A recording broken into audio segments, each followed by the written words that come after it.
We got everybody here who's coming, I guess. But I see somebody who isn't here. How do you like that? Now, that's an old philosophical question, isn't it? That's right. Whether you can see somebody that isn't here. I remember arguing in Princeton with the graduate students for hours and hours, the philosophy students, as to whether what you were talking about when you said there was no chicken in the icebox. Yeah, well, it's philosophy. So much for you. You outgrew that phase. That's why, yeah, I have nothing to do with philosophers ever since.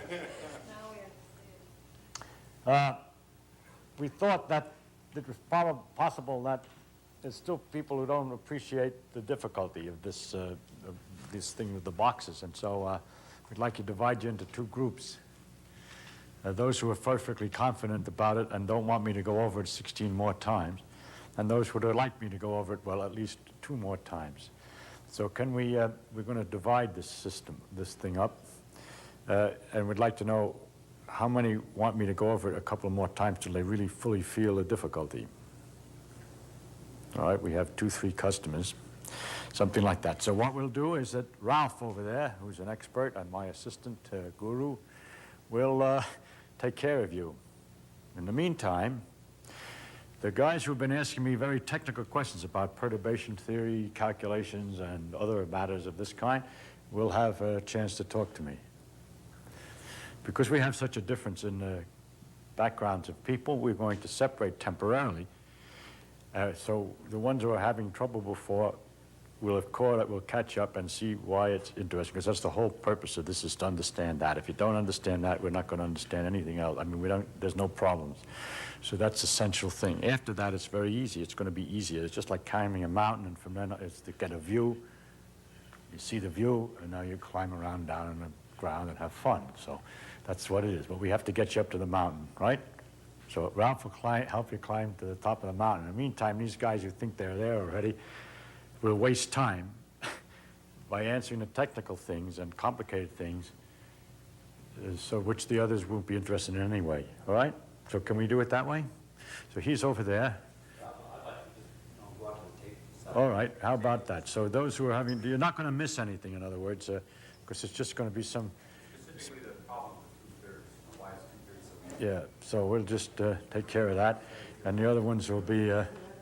We'll talk about other things, please. Then I'll come back when they're all back, all on the mountain.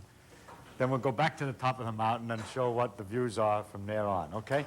So the present questions would perhaps be best if they're not directly attached to this question of the 2/3. We'll delay those until our friends come back from the mountain, okay? Brownian motion. Oh, Brownian motion. That, of course, is fun. It's you mean, what do you want me to do about it? You know about it? I know a little bit about it, and I was thinking in terms of what you said yesterday about, well, the reason it came up to mind was you said, well, the atom doesn't have to act the way we act. Yes. On a side because of different scale. And then I was thinking, well, where would randomness be in the cell? And I was thinking of diffusion. Living cells, you mean? In Yeah, in terms right. of biological process, I was Right. thinking of diffusion. Right. And I reformulated the question of that by saying, talk about Brownian motion. Yes, there's a kind of randomness, but that randomness is not involved in quantum mechanical randomness. You're quite aware. And it's due to the complexity of things, that there's so much stuff, and the atoms are bouncing against each other in a kind of chaotic manner, so that for example, a liquid like water, the molecules are, we can take a normal view of molecules as little balls or little shapes of different kinds, and all the same kind, actually. They're all water molecules. And that they're piled together and jiggling all the time next to each other. And this perpetual jiggling is molecular motion. Brownian motion is observable. So it's possible to see this jiggling if you put a small particle, very fine particle of dirt. As a matter of fact, I did it with toothpaste. It's rather nice with toothpaste. If you haven't got a very powerful good microscope, it's easy to see. If you put something like toothpaste or something that's a little powder in it, then the very fine particles keep jiggling about all the time under the microscope perpetually. In the case of the toothpaste, they are flat the one that I happen to have, were very good because they were some kind of flat little crystals. And my microscope wasn't even big enough to see them. But because they would turn and the light would come just right, it would reflect. And there'd be these little flashes all over. So it was kind of, but it's easy with a good microscope. And it's very much like, I haven't seen this for years, but there used to be sometimes tremendous push balls that they had, enormous ball, great big thing, and they put it on a field with people trying to push it to some direction, the other team is trying to push it the other way, and the whole ball moves, and there's this crowd of people underneath, all pushing one way or the other, and the ball just jiggles. And if you look at it from a distance, you could imagine it was so far away you couldn't see the individual people, but could still make out the little ball. And you'd see this little ball jiggling, from which you can infer that the people are jiggling. So in the same way, what you're looking at is a very large mass of atoms when you look at a particle that you can see, because a particle you can see even in a microscope is a billion atoms or so. It's a great big thing. But it doesn't stay put because it's being bombarded all this time by the little atoms, and it therefore jiggles a little bit, and that's called Brownian motion. It was discovered by Robert Brown, a biologist, that when he looked through a microscope, he saw this jiggling motion. And being a biologist, you would think that he would decide that this motion that he saw must be a form of life. But he was a good biologist and made the necessary experiments and ultimately discovered that the motion even existed in the water that was enclosed in a quartz crystal that you could get from the ground that had been there for millions and millions of years. And he looked in, it was still jiggling inside there, so he concluded that couldn't be life, that was a universal phenomenon of nature, and it is, that we look very calm, we look at things, they're permanent, they're stationary, but as a matter of fact, of course, they're made out of piles of atoms which are always jiggling. Our eyes can't see the delicate jiggling, but that is a way that you could make a random generator. You could amplify such jiggling. The electrons and wires jiggle too, everything's jiggling. Good noise generators. And that's, yes, that's right. And so they make electrical voltages which fluctuating. So if you have a good amplifier, you can get a rushing noise all the time, and it's easy to measure, and so on. As a matter of fact, the first determinations of the sizes of atoms was made by measuring how much of the jiggling there was, because you can imagine, you can see that how much this thing wiggles depends upon how big the molecules are and so on, and how many there are. So, of course, in the beginning, when there was a theory of atoms, there was a lot of evidence for it, but there was no way of measuring or estimating how big they were at first. The first estimate was made, I think, by the intensity of the blue of the sky, which is curious, but the more accurate one is the one on the jiggling. Einstein made a lot of the mathematics for the theory of Brownian motion, this jiggling, and these equations were used to compare to experiment to determine the sizes of atoms. Since then, there are much better ways of measuring the sizes of atoms. What else can we say about the jiggling? Do you have any other points? Yes? I mean, I don't want to get too technical. You can now, because we've got all the untechnical people. When I was a student, it Yes. was an experiment I was to set up for the dualismus of wave and particle. I wonder how that is today. It's a two-slit part. Yes. If you have one slit. Yes, I know. I want to discuss the two-slit experiment in detail later on, a few days from now. Because in I all was actually detail. setting up the counters, Okay. and I was. Yeah, well, we're going to describe that very experiment, and therefore, if you don't mind, every one of your questions, I always seem to put off. But let's say it this way. They're very relevant to what we're talking about, and I had planned to talk about them. I'm not going to leave you off at the end. I'm not cheating you.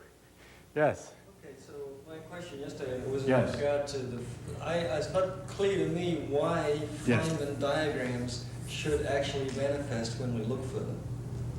Why Because does- because the actual exact solution is an infinite sum that we can't do of all Right, the terms. right, right. In theory, so why in nature do we find the terms? Because we're finding the answer to something. Let me show you something, okay? Suppose that the right answer to a mathematical problem is 1 divided by 1 minus 1/100th. And suppose I don't know how to divide, because it's very difficult. This is imaginary. This is analogy. The analogy is that I have very complicated equations I can't solve directly. But there are certain other operations that I know how to do more or less easily. So, yes, now we could say that this would be equal to 1 plus 0.01 plus 0.01 times 0.01 plus 0.01 times 0.01 times 0.01, which we write as the 3 times, that's the cube, and so on. Now the fact that, and so on, forever, it's never correct if I stop anywhere. But if I keep on going, let's say it goes 0.1 times 0.1 times 0.1 times 0.1 4 times, or you know what this cube means, I presume. 4 times, and then it goes 5 times, and so forth, okay? Now, if I wanted to see whether my theory agreed with experiment, so I measured something that the theory says is this big, all right? But I can't really calculate that because I don't know how to divide. You understand it's an analogy. Of course I know how to divide. But I do know how to multiply and add. And so I would measure this. Let's say I'd measure this and I'd find out the result was 10103 or something, whatever. I want to know if it agrees with experiment. I mean the theory. Let's say it went to here. That many places. That's not a decimal point. That means I got it that accurate. Okay, I got it accurate. Yeah, right. And these are significant. I measure it again and again, and it always agrees with that. And now we want to find out if it's correct. Then we could do it this way. We'd say, well, if it was a sloppy measurement, the answer's 1. That means I drop all this stuff. But I could do better by adding another piece, which is the first piece. But the next piece turns out, if you multiply it out, to be double 1. And the next one, if you worked it out, no, 01 times 01. 4 zeros, 6 zeros, it's 5 zeros and a 1, and so on. Now maybe, to make the analogy better, it gets harder and harder to calculate it's hard for me to multiply. It takes a lot of work. Here I have to do more multiplying and more multiplying, okay? So I can only do a few of these terms. Nevertheless, you see, if I do a few of them, I get an excellent approximation to the answer. So you say, why is it valid? It's valid for the following, to leave out some terms, when really the correct answer is a sum of all the terms. The answer is that the higher terms are contributing less and less. We hope, anyway.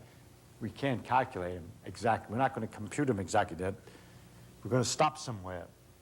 But by a mathematical argument, or by guessing, or by noticing how each one is going down so well, we suppose that the higher ones are smaller and smaller. So if we forget only the first 4, say, then we would get an answer that was presumably rather accurate. We could estimate that the next one is 100th time smaller than that, perhaps.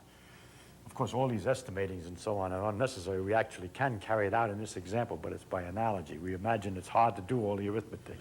Then we would say the answer is 101001, and could conclude, for example, 001, let's say, and could conclude from this example that it disagrees with experiment. Or if it agrees, it depends on what the experimental result is. It could agree. It could agree. The point is, we don't have to calculate mathematical quantity exactly. If the theory is complicated, we have other mathematical rearrangements which are equivalent. That's all it is. And the perturbation theory, so-called, with the diagrams, is simply a way of calculating the successive terms of a series like that. That's clear to me. I'm not clear why the specific terms manifest. Because we started with something that we know here, a formula that produces these terms. That's what the theory is. The way I'm hearing the question is, Oh. each one of those terms Yes. is a Feynman diagram, and he's asking why should the individual terms manifest as physical process, They each don't. individual term. All the terms are there. Like a particular, one of those terms might be a particular kind of scattering. No. A particular kind of scattering is the sum of all the terms. All the things are happening when there's a scattering. We have broken it up into elementary subplots to analyze it. Each diagram represents a a piece of an analysis. You could say in this case, if you wanted to, you could say, this is called a Schlankus. Okay, now the theory is complicated. It says any number of Schlankuses can occur. I can analyze it by saying either there are no Schlankuses, the contribution from the no Schlankus effect is 1. The contribution from the 1 Schlankus effect is 0.01, and 2 Schlankuses is 0.001, and so on. But in any real situation, there's an arbitrary number of Schlankuses, and they're in the formula here. Well, if we look at the decay of a neutron, Yes. decay into proton, electron, neutrino. Yes. Simple, but there are higher terms. That's right. That means that the formula for the decay of a neutron is a complicated expression, which is being expressed as a sequence of approximations. I understand that the first order term Yes, is a Feynman diagram, and the second order is a second order term is another more complicated Feynman that's diagram. right. It represents a more Right, complicated and we look in nature and we find the first order term. plus the second order term, Plus plus second order, whatever it is. we play them all. Okay. We find them all as nearly as we can measure. If we only measured a certain number of figures, then I can't be sure that these are here. But they were invented because this is what we were trying to express. We know this side and we represent it this way. And we just say there are these terms, and these terms are left out because they're so small. I don't know what the problem is. Yeah, I know. Well, maybe we can talk together sometime and get it clearer.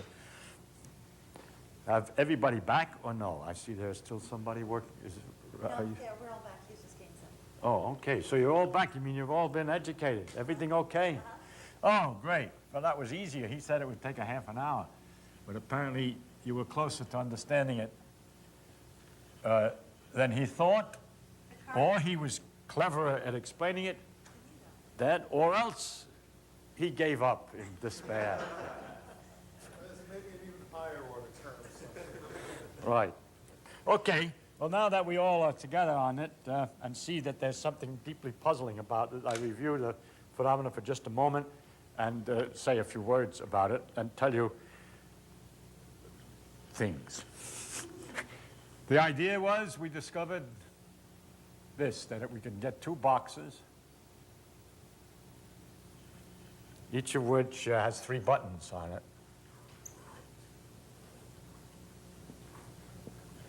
There's 3 buttons, which we say 1 or 2 or 3, and we can push a button, and it lights a light, which is either red or green. Do you mind I change the color from red and black? The black light is a little annoying analogy. It doesn't light, it's no good. So here's the measuring light that comes out. You push, yes, you could do it many ways. You push this and the light's red or green. This is button 1, or button 2, button 3. Likewise on this box.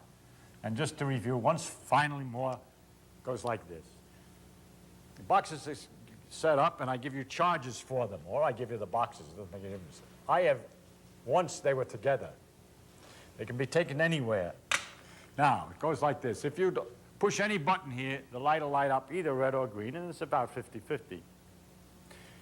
If you push a button here, and then push a different button on the box, then the light agrees with the other one only a quarter of the time. That is, if this one gives red, and then you push the other one, this will only give red a quarter of the time. Or it gives black, the opposite color, 3/4 of the time. We've said it both ways, right? And that's very curious. If there were, well, we've explained the curiosity of it for too many times. Now the situation is here that this box has the same prop, that this box will always agree with this one. If you push a button on both of them, then the buttons will give the same color lights. This doesn't have a light yet, so therefore it won't work yet. All right, I'll put the light on it. Good. Now, if you push button 2 on both boxes, then the lights are both red or both green. They always agree with each other, no problem. And, but what's odd is that if you push a button 1 here and get red, and push button 2 here, it'll be black 3/4 of the time. And after a lot of thought and much study, we've discovered that that's very strange. Okay? We can get 2/3 of the time without any trouble, but not 3/4 of the time. So I would now like to say what the uncertainty principle is. I said it once before. I'll just say it again to make it clear to everybody who now understands it, what Bell's theorem is and what the Einstein-Podolsky-Rosen paradox was supposed to be. Okay? And a little bit of the history of it. First, forget the second box first, and think about this first one. If when I push this button I get red and green, then if I push this one and it agrees or disagrees, let's say 3/4 of the time, that's impossible unless, if we imagine there were cards under there or something like that that were set, that when we started out that this was going to be red if we pushed it, and if we pushed this one, let's say it was going to be green and this one green, then sometimes when we pushed a pair of buttons like this pair, we'd get them to match. And that would be 1/3 of the time because we could pick the buttons in every pair combination. And there are 3 out of all of the 6 different ways of choosing, 3 different ways of choosing pairs, one of them match. That one would give a match, that would give a not match, and that would give a not match. So if I pick 2 buttons at random, I'd expect they'd match 1/3 of the time, but actually they only match 1/4 of the time. The easy example would be if they didn't match at all. Then you would have to say, sir, in either case, that something happens, that when you push this button, if they were red, green, green was a set that they would have made if I had pushed them, then when I push this one, I must change it somehow because the experimental result is 1/4 of the time. So when I push this, the only way to explain that is to have a machine that if I push one button, it changes the ones underneath. Now, if we go to nature and look at it and say, well, what happens if I looked at all the buttons at the same time, that I pushed this and got the result and pushed that and found all the results will always repeat. For example, nothing would ever change, then I'd be in a pickle. So, but it is true that we're only allowed to push one button at a time, and furthermore, it does turn out that when we push a button, let's say this one and gets red, then this one is green, say, and we push this one again, it's no longer red. So we have experimentally noticed that it is true. It's quite possible and perfectly true that we could imagine it this way, that when we push the buttons, they change the colors of the other lights. I remind you, if you push the same button again and again, it always checks out the same color. I start out and make sure this is red by pushing it 8 times. Then I push this one, it's green, it'll stay green all the time, say. Then if I push this, it's possible that it be green now. Okay? Otherwise, I'd never be able to explain this 1/3. Yes, yes. If you push the same button, it never changes the result if you push it again. You push the same button again. If you wait a while, it'll still be fixed. Yeah, yes, in a particular circumstance. Obviously, this is set up for a particular measurement. Yes, it can be made so that it doesn't, in general, doesn't change, and you can push it as much as you want. There are situations where things change, but there are situations where they don't. Yes, you can push it as many times as you want in succession, and nothing about that button changes. We don't know what's happening in the other ones because we can't see. And when you push another one, then you see it's changed. So you could still imagine that there was sort of potential or cards underneath there or some kind of thing that determines what color is going to be. But now we have a new rule that when we push it, it changes what's under the other buttons. And furthermore, we can't assume that it doesn't change, because if we assume it doesn't change, we're going to get in trouble with the 1/4 results, or the 3/4. So therefore, we would have to say that if this theory, well, experimentally it's right, the theory is right, but when the early days when it was first discovered, all the experiments weren't done yet. But when the theory came out that would predict results like this, it was obvious that it was necessary for such results, that if there were such a thing as the potential lights that were going to light, I mean the potential cards under there, that by pushing buttons you're changing the results that you would get for the other buttons. And experimentally it does turn out, just like we said, it's all right, everything's okay. If you push this and get red, then you push this and get green, it is possible when you push that to find it's changed. In fact, it's necessary that you find it changed, because if we keep on thinking about this, we would get 2/3 otherwise. And we don't, for 2/3 of the time, there would be different They would change, and 1/3 they would be the same. But it's rather 3/4 and 1/4, so we have to have it change, and God, thank God, it does change.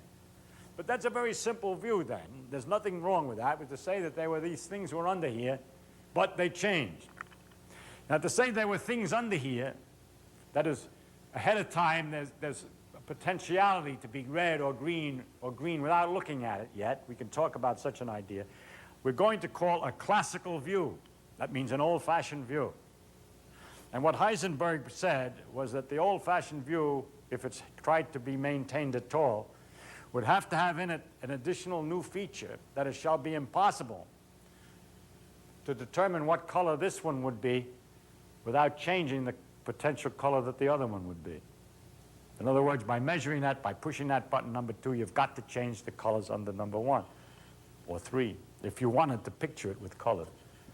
And we see why we have to do that. Otherwise, we would get 1/3 and we wouldn't get the result today of experiment and at that time of theory. Historically, however, Heisenberg's statement wasn't measured with this particular box business, and he didn't have this nicely, which took 40 years of patient thinking to get the simplest possible example. He had a more complicated example, which was measuring something called a position of a particle, which is an idea that anybody classically would think. A little ball or an electron or a particle would have some kind of position, and you could measure what it was. It would be a number. It would tell you how far it is from the east wall. But 3 numbers if you want, plus that wall, plus that wall. But let's talk about motion just this way. There'd be a number which would tell how far a particle was from a wall. There was another thing one could measure in classical physics, which was something like the speed. Actually, it's called the momentum.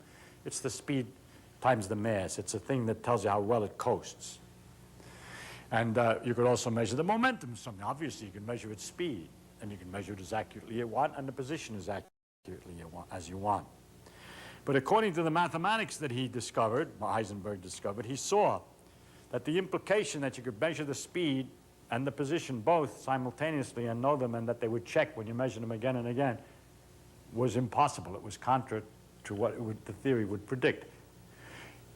He claimed then that it would be like this, that if you measure the position very accurately and then tried to measure the speed, or the momentum, I should say more precisely, it's the speed times the mass, then if you measure the position again, it would be different. It would be possible to have something standing still, so if you measure the speed, measure the position again and again, it's always the same. But then, if you measured the momentum, even if it's supposed to come out 0, when you measure the position, it wouldn't be exactly the same. In other words, it's not like classical particles in a normal sense is possible only if you allow that measurements are going to disturb the system. That is, if you measure the position and then try to measure the momentum, then new position is irreversibly jiggled, if you want, by the momentum measurement. And then when you measure position, the momentum that you determined before is now screwed up. So if you measure the momentum again, it's not the same. It's completely analogous to our boxes. We measure, let's say, this and then that. We measure this. By pushing this button, it's always red. We're going to check it's perfect. We got a nice measurement of that. And now we try to measure this. Okay, we measure this and we see whether it's green, and we keep checking it's nice and green. Then we go back and see if this is still red. If it were red before, I forgot to say, let's suppose this were red. This is green. We look back, it might sometimes be green. In other words, it can change. This is a lot easier than positions, because positions can have all kinds of numerical values. Could be here or here or here or here, and here we have only 2 values, red or green. That's why this is kind of fun. It's easier to work with than numbers, which can have all kinds of values, and mathematics is more complicated. But here it's much easier. But you see then that the theory must predict that if you measure something, if you thought classically that there are these things under here that you're measuring, that this, whatever it is, this is the greeniness of this thing when you push 2, whatever it is, then you must allow that when you try to measure 1, you change whatever it is, the greeniness or redness for a 2 measurement. In other words, you can't measure 1 and then measure 2 and expect that it doesn't affect number 1, okay? And that's the general idea of the uncertainty principle, which more generalized says there are pairs of quantities such that if you measure 1, you cannot allow that you try to measure the other one. It doesn't change the first one, okay? Irreversibly jiggle, is that what you said? Yeah, that's what I said. I meant that was an informal way of saying it changes the value. You know, right, in a way that can't be undone, that's completely lost, that the information is now lost, or partially lost. It's like shouting at your way. You mean it's a reversible change that you... It's a perturbation that you can't reverse. It's true. It's true. Anyone who's married knows that all of the arguments that you've ever had through the entire married life come out in one great well on the next argument. Yes. Momentum has increased immensely. Right. That's the historical way that understanding the concept Yes. came out, that there is too much of a focus on the jiggle. Because there's a lot of systems at the atomic level where you only get one shot at it. You only get one measurement. What you do is you prepare a situation, and you, for instance, in a beam, you can say, I'm going to have half of them, I'm going to do position measurements, the other half momentum, and I only get one measurement. That's right. And the jiggle doesn't make any difference. I know. It says I can only, there's limitations on how I can prepare the system. That's another way of speaking of it.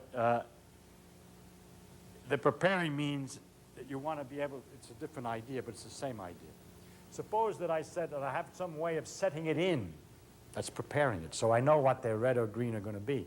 The answer is I can't set it in the way I want. This idea that I'm setting them in like this won't work. Even if you allow, I'm only allowed to push one button, I'm going to get in trouble in saying that I can set in particular numbers underneath. It's the same. You see, you're talking about predicting and preparing, but preparing is always done by, can be thought of as by measuring something else to get it right. It's another way of preparing. I could make sure that this is a red by pushing this button, checking that it's a red. If it's a green, I throw it out. I try it again until I get a red. Now I know I prepared it, so this is red.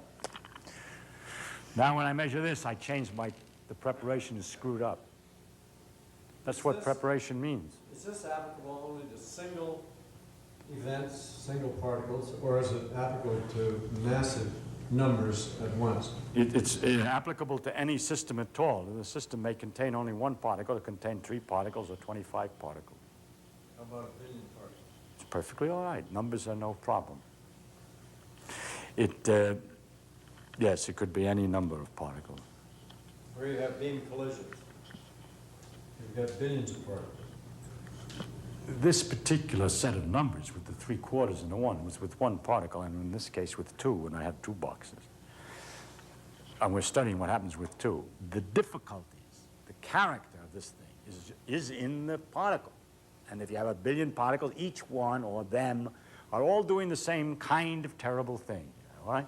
So it's a universal difficulty. You're still disturbed. One of these guys that knows too much. I'm not going to use the term go, I'm going to use your boxes. Okay. I could generate a situation in which I have boxes that are making themselves available for measurement. Right, these. Let's forget the other box for a moment. These. Yeah. They keep yeah. coming out. Right. Right. Right. Now I can create a situation Right. that certain combinations of that box have less probability of coming out. What do you mean by certain combinations?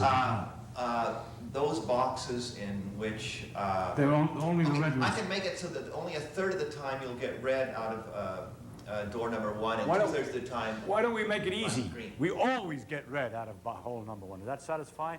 No, the easy case is the trivial one. I'm trying to make the non-trivial. What case. one? And that is where I can put a bias on what the measurements are going Yes. to result. Right. Without ever having made a measurement. Well, that may be whatever you say, whether you've made a measurement or not, but there is another way of putting a bias, is there? By just by checking what's in the box, and if it's right, sending it out. That's equivalent. It's equivalent because the forces which you're making the separations are equivalent to. But the point I'm trying to make is you don't have to do that. Okay, yeah. And if you don't do that, then you But cannot. what do you do, you see, and it's a little, we get into some complications as to how we do that with these boxes. Certain kind of polarizing filters or filters over. All right, yes, you can load the boxes with some particular prejudice, yes. But it's very much equivalent. Your filters are equivalent to my taking boxes and checking something about the, just a minute, checking something about the, I didn't say push a button, checking something about the boxes and letting them through if they were okay. But that process is not one in which a measurement is made. Whatever. And that's the point I'm raising. No, is it's that- not, it's the equivalent, it's equivalent. A measurement could have been made without any further But disturbance. it's only when a measurement actually is made that you can attribute what happens to the fact that there was a jiggle took place. You're talking about the uncertainty relationship being due to the jiggle. I've already got all of the difficulties with the other box. I don't need to take this other example. It doesn't add anything, okay? It doesn't add anything. So, a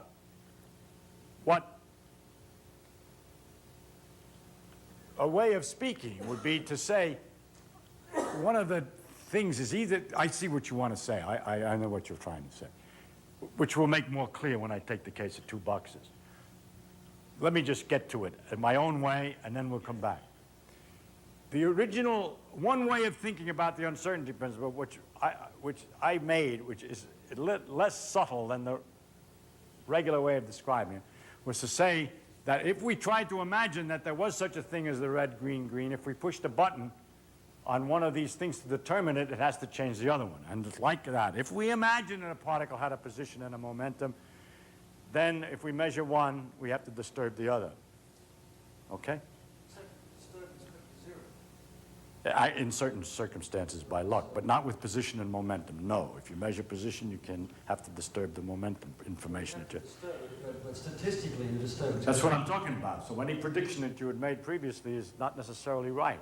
So your information is lost. I think it would help the discussion if you tell how you measure position and how you measure momentum. I don't have to, because I have an example where I'm measuring something else with buttons. I say you push the button and see whether the light's red or green. That's. I'm talking about the electron. I know, but I'm talking historically. The situation is I've tried to simplify this thing. If I went through the whole thing historically, we would go all through all the confusions and all of the difficulties that people have had for all these years to try to understand this clearly. So what I've tried to do is take a simpler example. And if I go back now and take all the confusing examples and go and explain all of those, I've made it much more complicated than it need be. What I'm telling you only about the history so you can find out what fits into what you just learned, what words belong to what. And what I'm trying to say is that the uncertainty principle is the statement that if you thought that you knew that you could say what was under here, that if you pushed a button, it's necessary that if you push another button, it changes that button. In other words, what's under here becomes uncertain, or is changed by in an uncertain way, because it's probabilistic, by pushing this other button. That's the idea. That's an example of the uncertainty principle. The uncertainty principle applied to this example, which we've been using as our primary example of the behavior of quantum mechanics. But the original statement of the uncertainty principle was more general and wasn't on this particular thing, and one of the examples was position and momentum measurements. We could go through the standard way of describing Heisenberg's uncertainty principle, but I think that we would only go much slower than if we went this way. Yes? I just want to get clear on this. If you push the first button, you get red. You push the second button, you get green. Right. And then if you push the first button, you could get either red or green. That's correct. That would be the uncertainty principle. That's right, it is. If you, Not only do you get it either red or green, yeah. but you get it red or green with if this were, let's say this was red, then this was green. You push this button, it's different than this button 3/4 of the time, the same 1/4 of the time. And that is always the same numbers, no matter what there was here before. You understand what I mean? The fact that what you've measured here before becomes irrelevant for future predictions after I push this button. Like the roulette wheel situation. Yeah. Something like that, yes. If you push this and it's red, or I don't care, green, whatever. Now you push this and it's green. Either way, the chance of this one being red or green is still, if this were green, 1/4 red, 3/4 green. Sorry. 1/4 green, 3/4 red. The fact it's 3/4 red, prejudice toward red, is not because it was red before, but because this one was green. For instance, if this were red and this accidentally were red when you pushed it, then this time, this is more likely to be green 3-to-1, 3 out of 4, than red 1 out of 4. Okay? But the proportions for this are completely independent of what your previous measurement was. So in this particular case, it's an example that measuring this means that any information you had about the other one before is completely irrelevant in future predictions. Okay? That's the nature of the... I kept hearing you say when you push the second one, the first one would be the opposite. No, I didn't mean to imply that. I meant only that it was opposite 3/4 of the time. In other words, it behaved exactly the same way, whether or not, what I really mean, and I made now clear, and thank you for your question, is that pressing the second one loses the information, any information that you had about pushing the first one. However, pushing the first one doesn't lose information if you want to measure the first one again directly without pushing any other one. Because if I measure it again, it always agrees, so I've got the information. So you think, nice, write it down. Now you push another one, I don't need to worry about what I had before. All future predictions of this one are independent of what I had before, okay? So memory is outside the system. In this particular system. No, not outside the system, because if I push button 1, I have a memory. I can find out what it is again by pushing it again. That's the only. No, it isn't, because if I push button 2 and I knew that was red, then button 2 is got to be green 3 out of 4 times on the average. But it doesn't know that. But it happens. You know. No, I try it and it works. That's what I mean. Well, who knows what? I mean, the point is, no, it's a question of memory. That is to say, the system is behaving in a way that depended on what happened in the past. If this was red, and then I push this one, it's likely to be green 3 out of 4 times, and is different than if this were green, so that it has a remembrance of what this was, if you want. Memory is crazy. What's true is that it doesn't remember 3 steps back.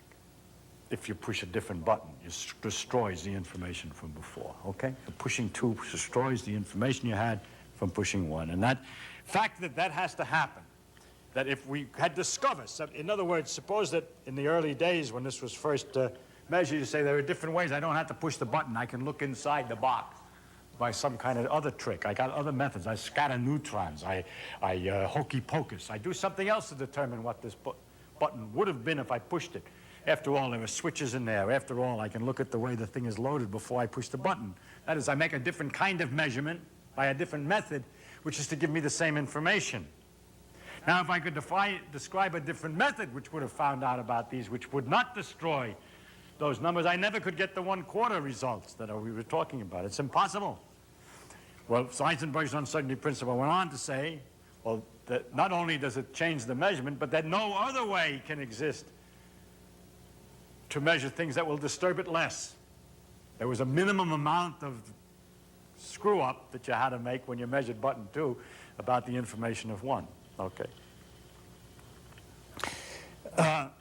Now, this kind of a picture was a kind of a classical picture, and Heisenberg was talking about the relation of quantum mechanics to classical mechanics. Really, Heisenberg's principle can be looked at another way. There was old ideas of classical physics. Quantum mechanics is now different. It would be useful for people who are so used to classical physics to tell them when their ideas will fail. And his statement would be, another way of saying it would be, if you try to talk about something, so you simultaneously talk about the position and the momentum, you'll get in trouble. The logic will be wrong. Something will come out wrong. In the same way, in our case, if we start to say that we could say that behind here is a red thing, and behind here is a green, and behind here is a green, and that's what determines the things, and nothing changes, and they're definite, then we're going to get in trouble. The logic that we make after that is going to fail. So that's another way of saying it. So really, it's a statement of protection, a statement, so to speak, of where the new mechanics, that you might get away roughly with the old mechanics for large regions approximately, but you've got to watch out particularly if you're trying to talk about things which involve, in his case, position and momentum at the same time. And in our case, what's going to happen if I push this and what's going to happen if I push that simultaneously without worrying about the fact that when I push one, it sort of changes the other. But this idea that there was something here which is being changed when I push the other button is still not satisfactory. That's what you wanted. Because we discover that we can make 2 boxes.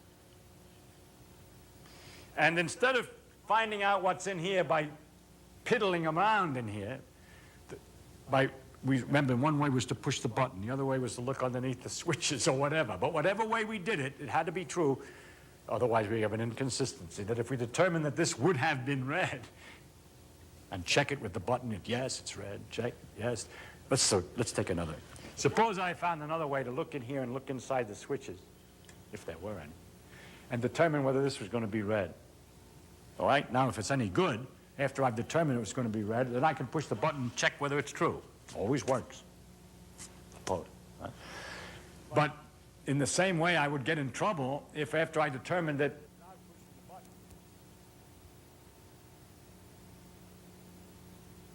then I would get in some trouble with the chances.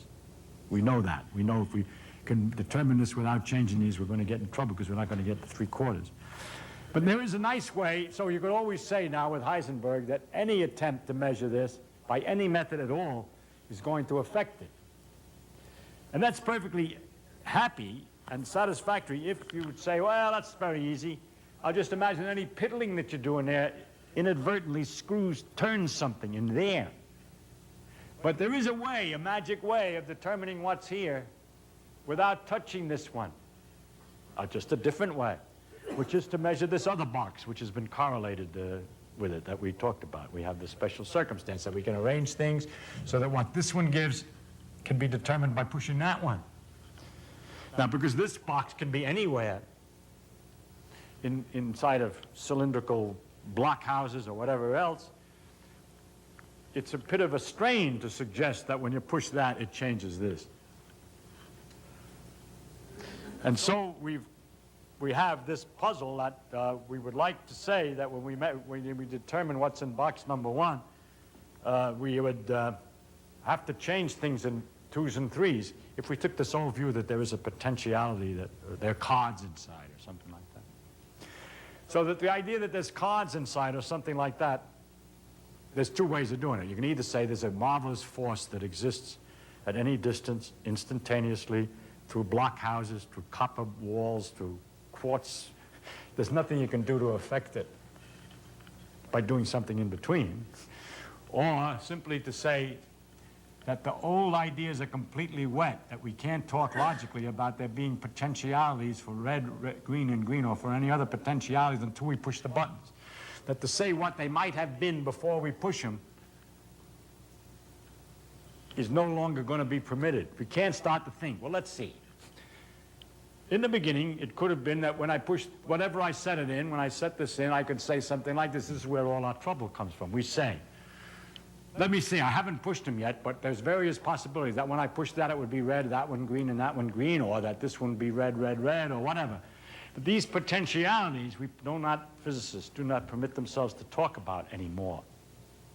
They just say, after we push it, what it was, and don't try to talk about what it might have been if we had pushed it, if we haven't pushed it. In other words, the only things that can be described are things that have already been measured and not things that are potential. There's always chicken in the icebox. Perhaps there is. But you can't tell until you open the door. And opening the door may make the chicken disappear, or maybe not, with certain probabilities. But there's always chicken in the icebox. Now, whether that's true or not, we can't say that. In other words, even if we made up a theory that there was chicken in the icebox, we'd open a door. We get into difficulty because we can find another icebox by which you can determine whether the chicken's in there by opening its door. That's this one. And so you're really right about this chicken in the icebox door business. And so when the door's closed, we can't say whether there's chicken or not in the icebox. We try to say, I don't mean we can't say there's chicken or there's not chicken because we don't know. I mean the whole idea of saying it's either got chicken in it or it hasn't got chicken in it produces a failure. And the other one It says is irreversibly jiggled? No, you can't use that anymore. You can't say that it is either one way or the other, and when you open the icebox it changes, because we can find out what was in the icebox by another measurement, and that gets inconsistent. Yes. So The old game of trying to figure out if the light is on when the door is closed on. it's gotten worse. You see, because with the old thing, the question is whether the light is on or the light is off when the door is closed. It seems legitimate to say the following. Either the light is on or it's off. There are 2 possibilities. Now let me start thinking, okay? The beginning step is no longer allowed. Before we push the button, we can't say, if we do, we're going to get into logical troubles and not be able to understand how nature works. So we have to train ourselves, and that's what physicists have done.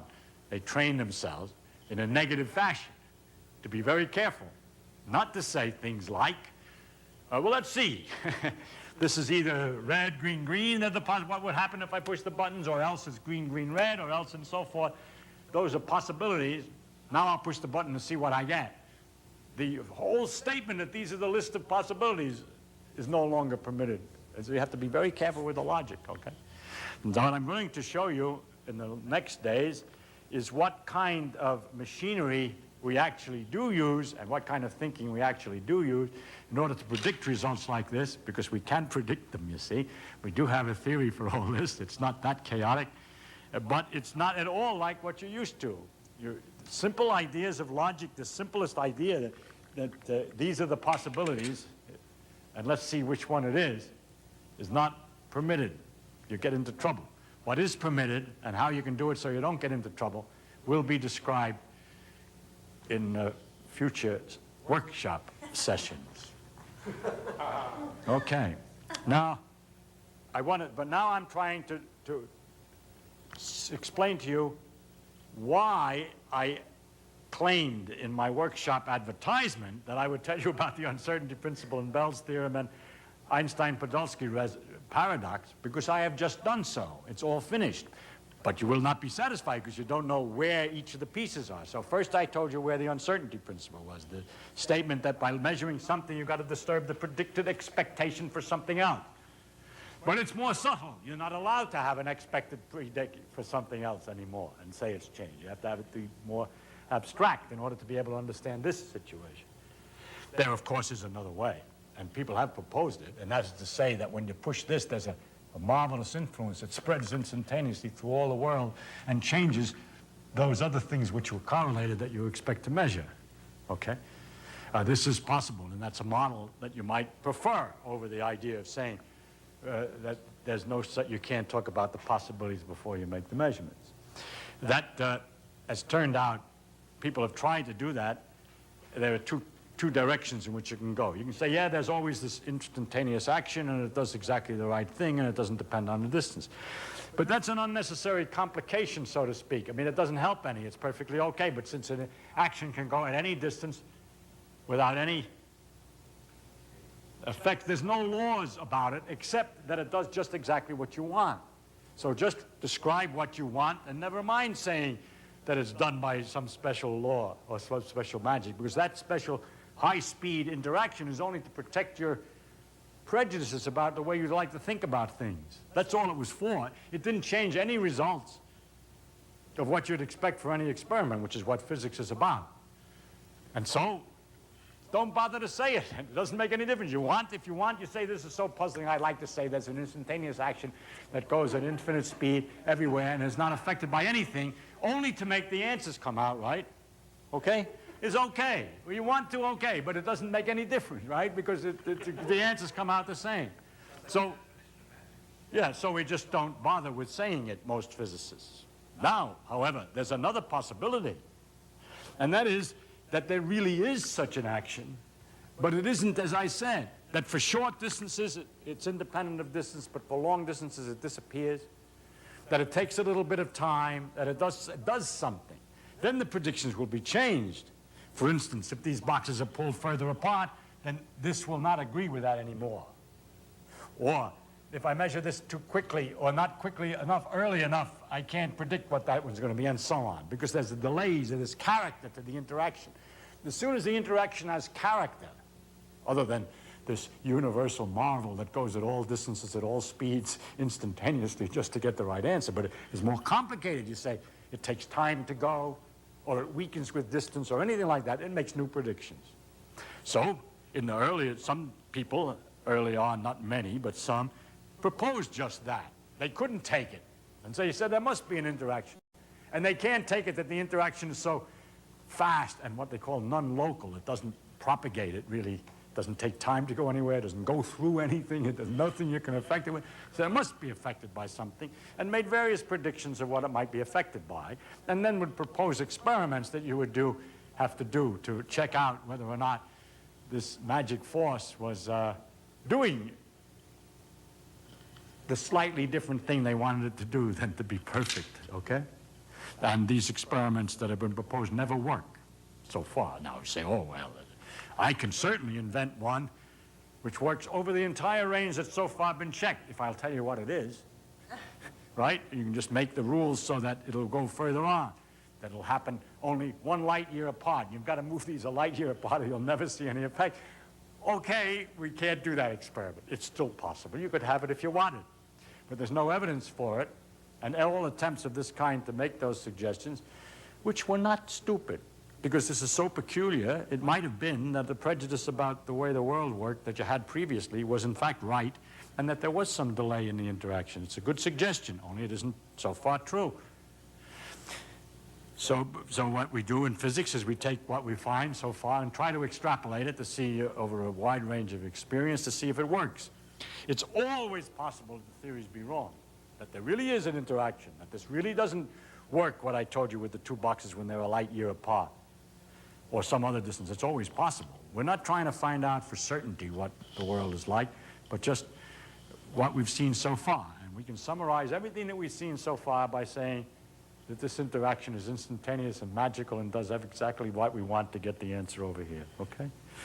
And so we just don't worry about it yet, because we have seen no effects on various things. People, however, are aware of the possibilities and are making suggestions for experiments, but so far all of those experiments have failed.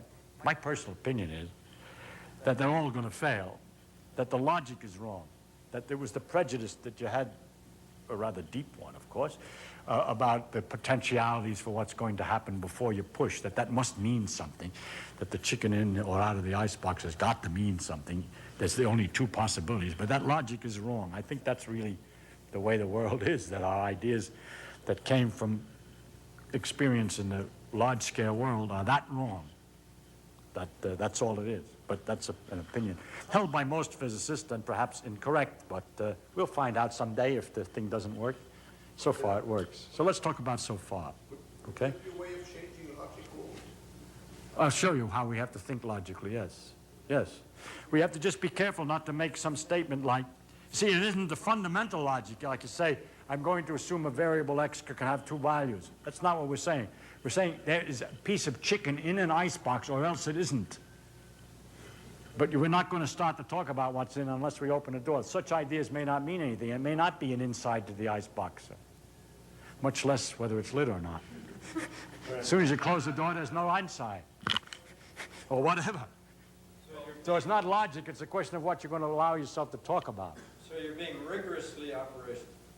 Yes, it has to be more operational. There's the other point that the uncertainty principle makes causality irrelevant.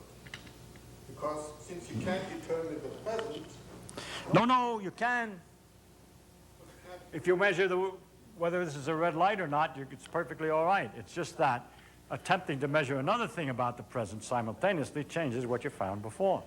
Yeah, but you have to know where you are and where you're going in order to determine whether... Yes. To determine exactly. But you remember I said that there would be probabilities, that we're not able to predict the future exactly. We only predict the probability of different events.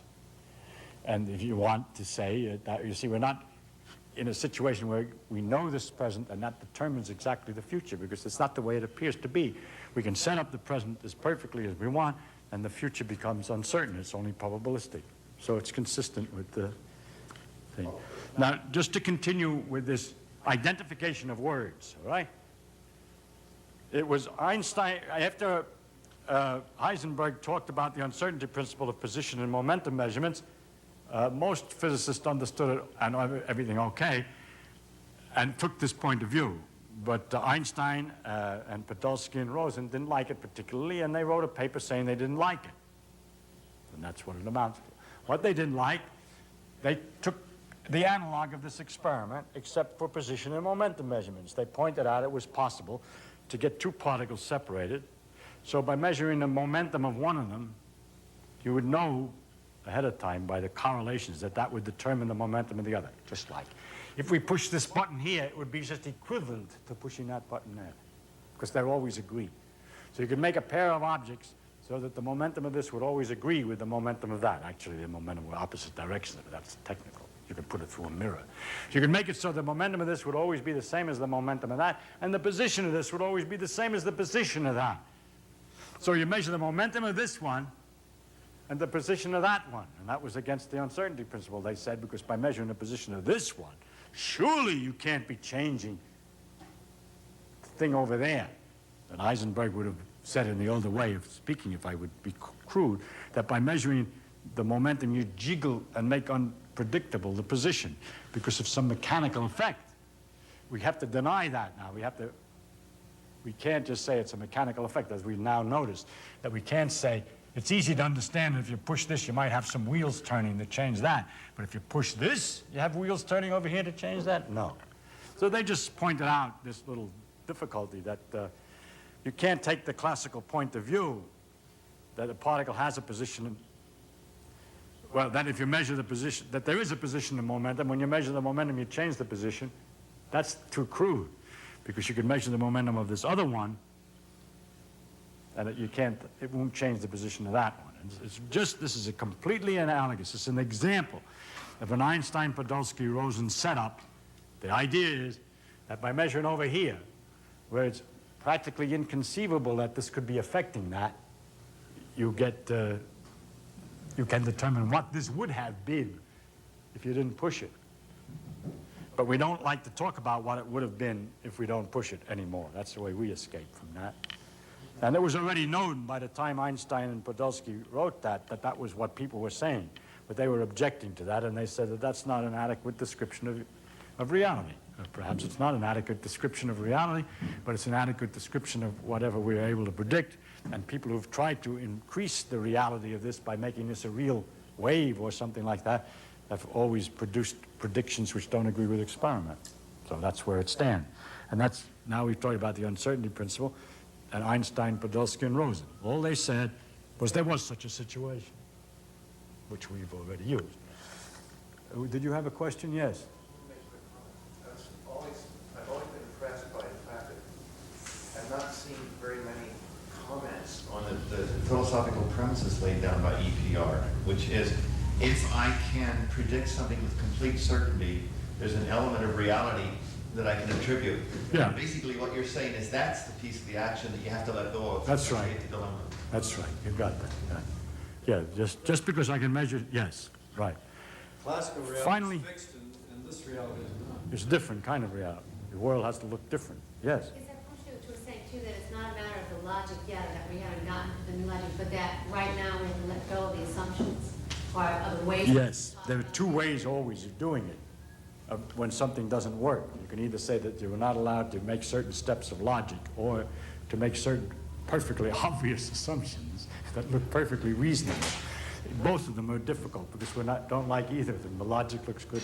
There's two ways of doing it. The easiest way, and the way that we've all chosen for practice, is to say you can do as much logic as you want, but you've got to be very careful about the kind of assumptions that you make about what's real and what's there, especially about potentialities. The whole thing is summarized this way.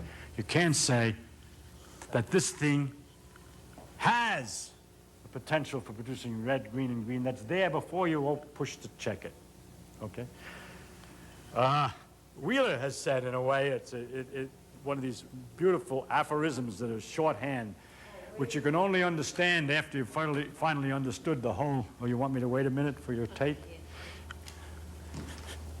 Okay? Wheeler has made one of those lovely aphorisms to describe this, which you'll only really understand thoroughly when you understand the whole thing. But it helps to remember. He says, there's no phenomenon. A phenomenon is not a phenomenon until it's an observed phenomenon. In other words, you can't tell what's happening in there, or there's no chicken, or there isn't chicken, until you look to see. So you only talk about what you can look to see. Wheeler, John Wheeler. Oh. We're away from probability, we see no returns. I don't know. Is that really? Maybe, I don't know. And then finally, in the list of things that are in the prospectus for this workshop, there was Bell's theorem. Huh? Taking care of all that business. Yeah, I want to take care of the business. I advertise something, and I have to show you that I've already done it. The other one is Bell's theorem. I've already told you about that, I think, and that says is simply a mathematical statement of the fact that situations like this can arise, where the actual probabilities observed are impossible to explain by a classical type of card-filling boxes scheme. If the odds had been 2/3 that we would get a different color and not 3/4, we could have explained it easily. With all this logic would be okay. But that in quantum mechanics, some of the probabilities that would be predicted by quantum mechanics would disagree with the simple arguments in a situation like that, like this, that you get by thinking about cards being in the boxes. In other words, quantum mechanics would produce effects like this. The mathematical theorem is more complete. It tells you how much the effects are and where to look for them.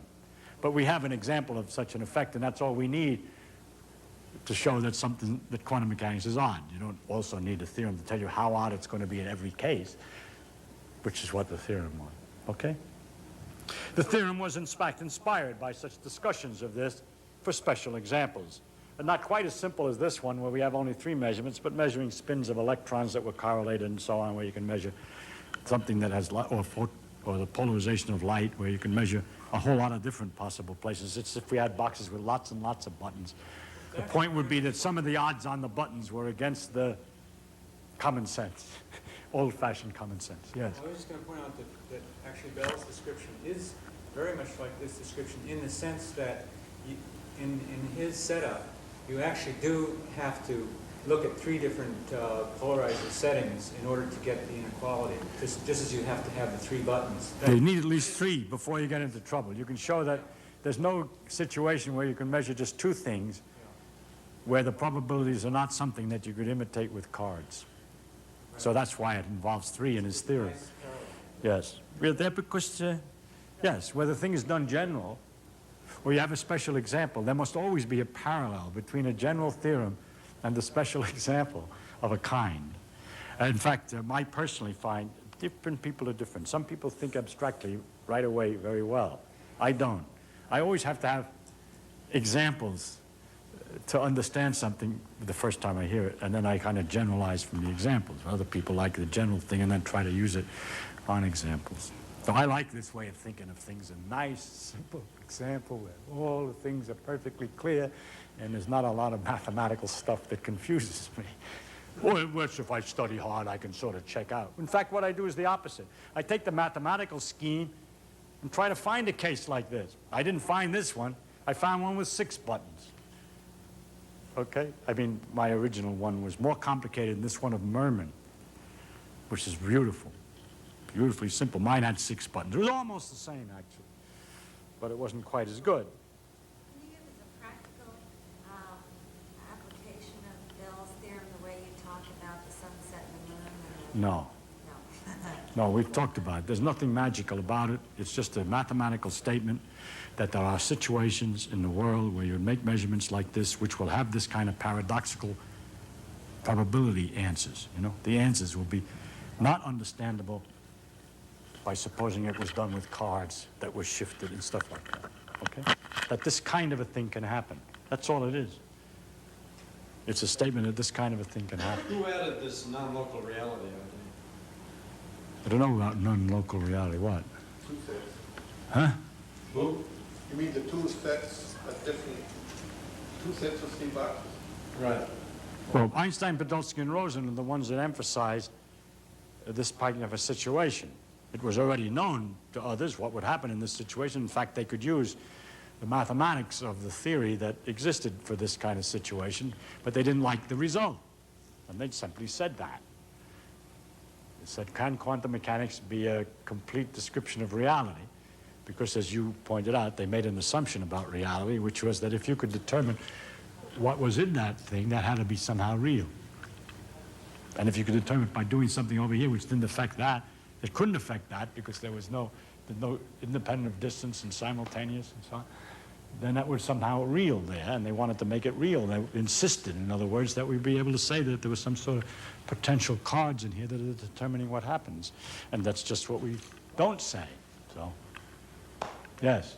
Yesterday you described that if you go through this process of pushing number 1 and it's red, then you push number 2 and it's green. Yeah. And you push number 1 again, it could be red. Right. But now if you go to the second box, Right. it still hasn't changed number 1. Correct. Although number 1 here may have been already changed. Would that preclude any forces between them in operating, because In obviously... a kind of way it does, doesn't it? It means that, yes, that's true. That if you were to say in some mechanical way that when you push this, you'd change that, then you would think that if you kept pushing the other ones, it would keep changing that, okay? But it doesn't. Any further actions over here have nothing to do with what happens there. The only thing this is good for is permitting you to know what you would have gotten if you pushed, or rather, better, I should be careful, permitting you to predict what would happen if you pushed the same button, period. That's all it's able to do. After that, the first time, and after that, nothing. That's an interesting point, and I have not analyzed that very carefully, and I don't know what the people who invent these waves have done with that aspect of it, okay? Why it disappears after the first measurement.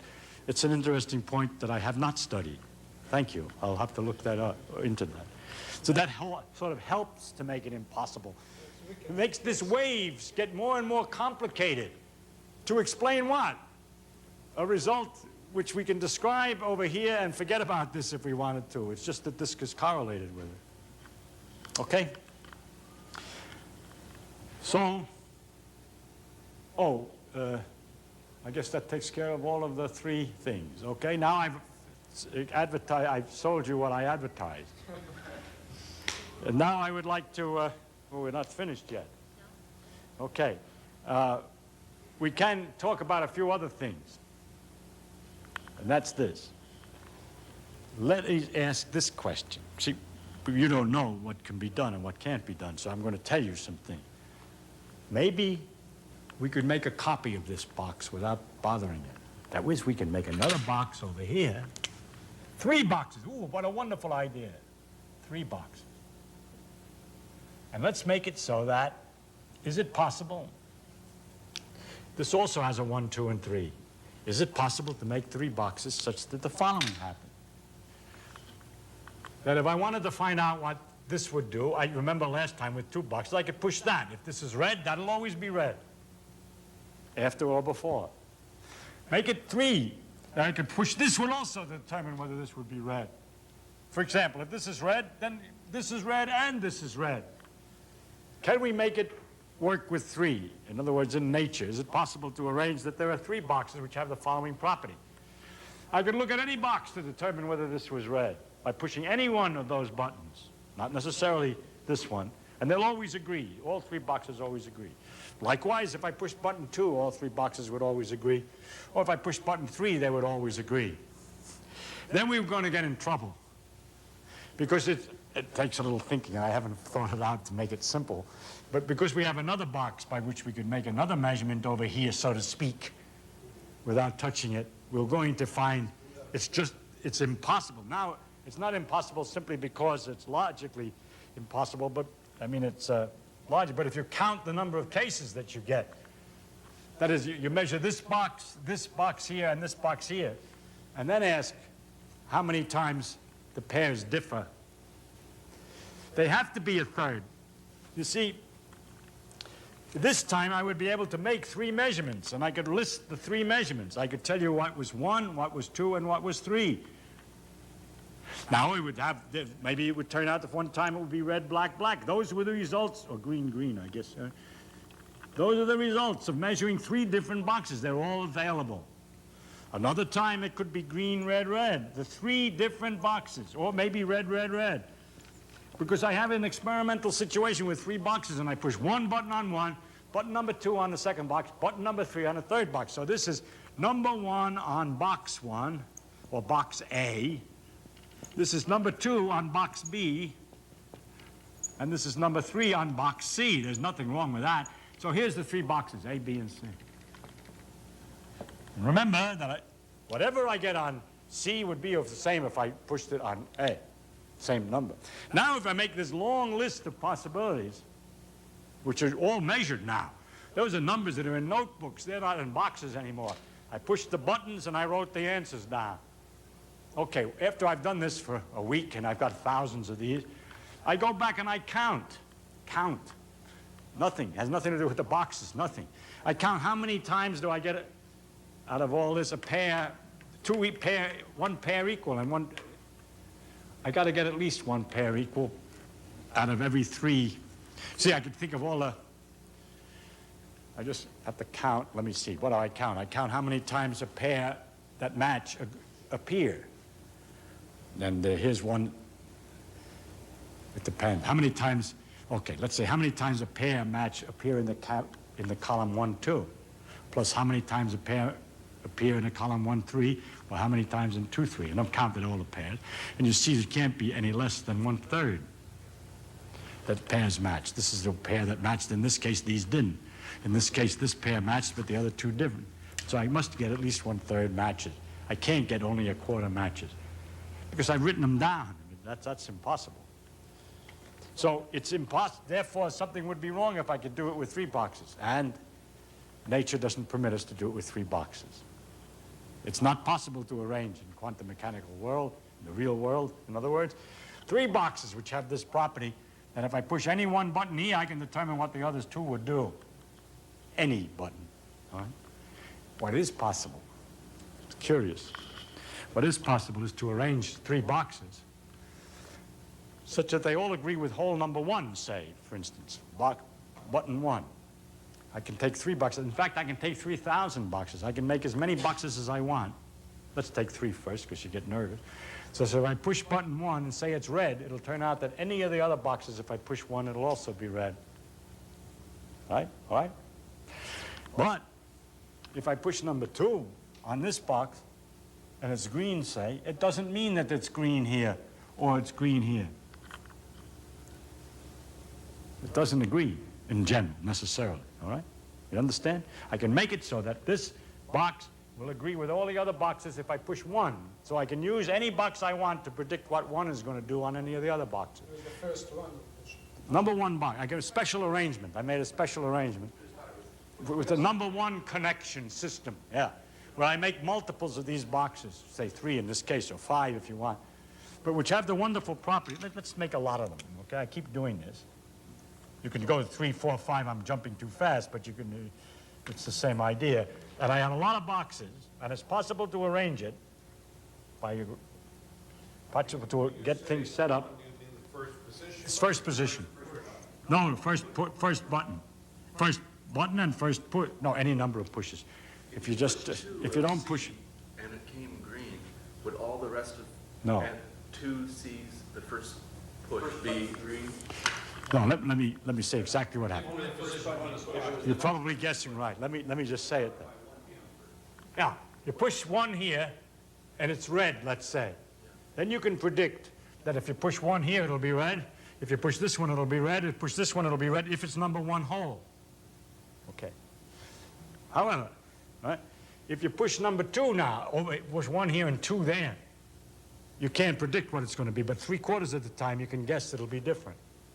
Okay? Nor can you predict what will happen on this one. They won't agree. In other words, let's say I push this red, I got red, I look in this box, I push this one, it's green, okay?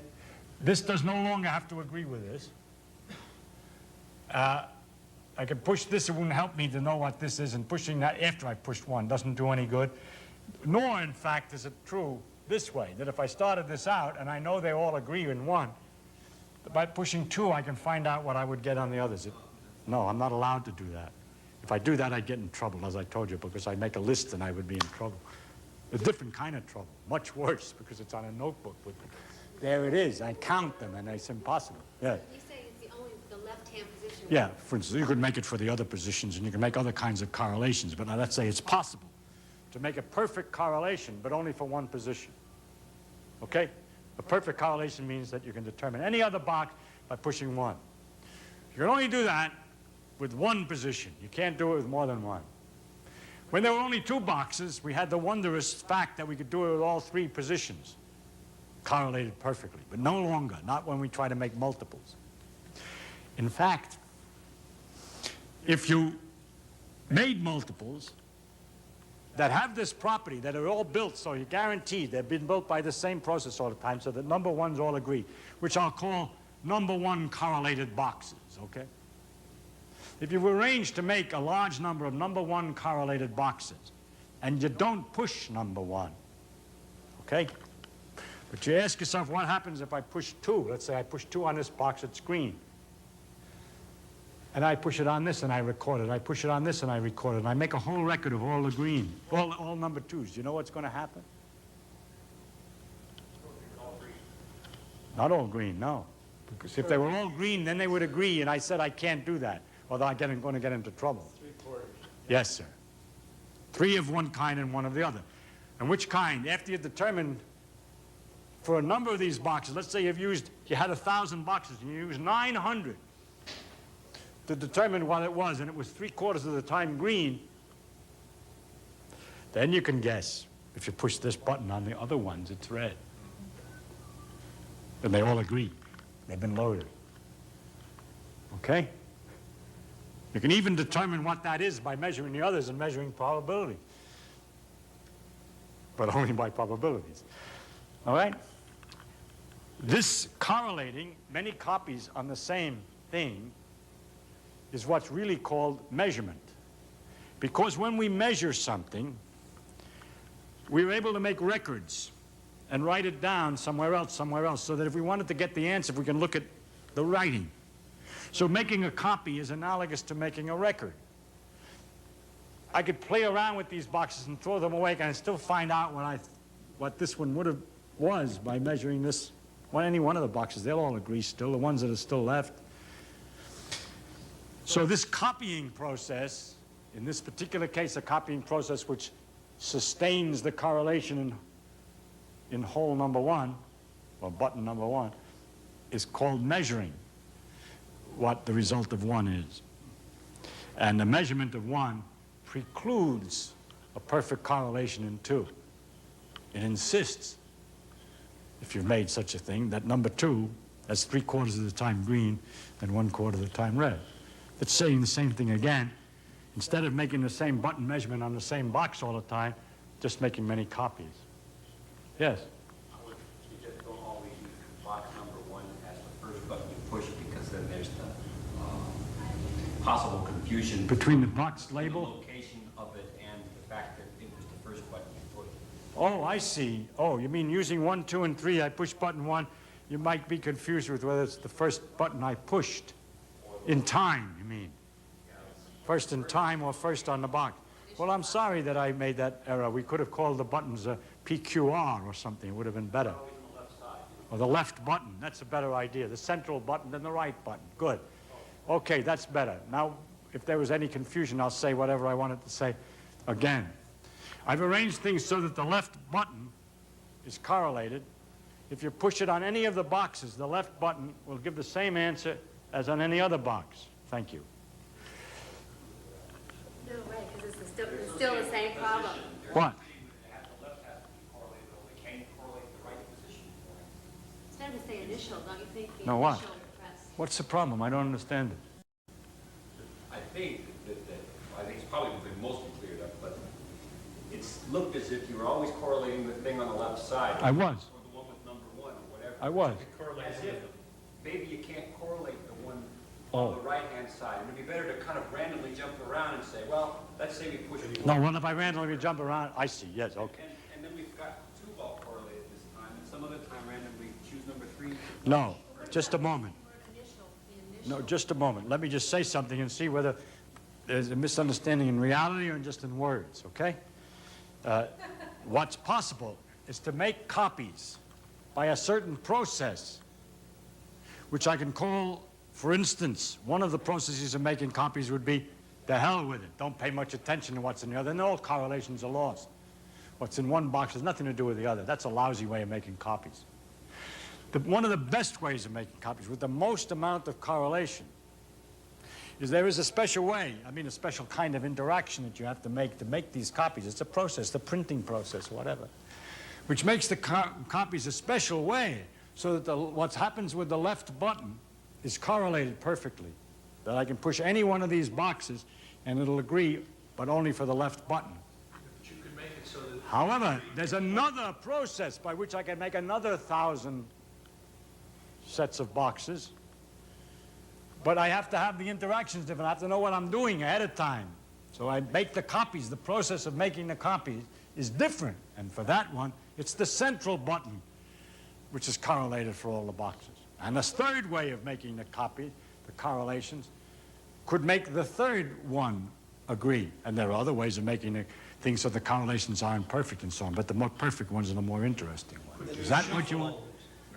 I can do one or the other or another, and I can make, we can discuss other possibilities, but I wanted to clear up this. Does that clear up this difficulty? Could you say instead of left button, any specific button? Yes, I could choose any specific button, but I can't choose the button after I've made the correlations. The process for correlating it depends on what button I'm aiming to correlate, okay? I got to know that ahead of time. There's a left correlating measurement scheme. In other words, you can't take a population where number 1 correlates and mix it with a population where number 2 correlates and then do an experiment to find out which is which. Well, I don't know. I have to think about that. If I mixed them up and then I tried to check which were in pairs, I might be able to figure out which is which. I don't know. Yes? Do you mean that you don't mean, like in our problem, it's not the initial button, but a specific location? Yes, left, right, and center. We've been using that one. So we can only choose one of those locations, but it's not the initial press that we No, like. no. Because in our example before, it was the initial press, no matter which position it was. That's correct. That's right. Yes, yes, yes, yes, yes, yes. I see now what was... Good, good. Now we get the problem. Yes. Yes, last time it was the initial press that was correlated. But if this is correlated on the left, you remember, however, that although it was the initial press that was correlated, it's still true that if you don't push any other button, they're still correlated. You can measure either one again and again and again. They always agree, right? It's just that pressing some other button screws it. All right, now, with this setup, you can push this button on any one, and it'll tell you what it'll get for any other one. And you can push it again and again, and if you want, okay? If you pushed another button over here and found out what that was, you could still find out what this used to be by pushing one of these boxes that hasn't been touched before, or has. Depends on how it's been touched. So those boxes are all loaded that in one particular position, there's a constant, so to speak. That's right. In one position left, there's a complete and perfect constant agreement, but not if you change, not if you... Well, Can you change the correlation in a given box setup to say from number 1 to number 3? no, you've set it up. You set up initially with 1. Yeah. And now I'm manipulating buttons. No, yes and no. I'll tell you how you have to do. Okay, he wants to do something. We'll come to a lot of things. We'll have fun discussing this. We'll take a time out. It's nothing. We've already understood everything, but this is just to tell you, attempts to beat the game by making copies doesn't work.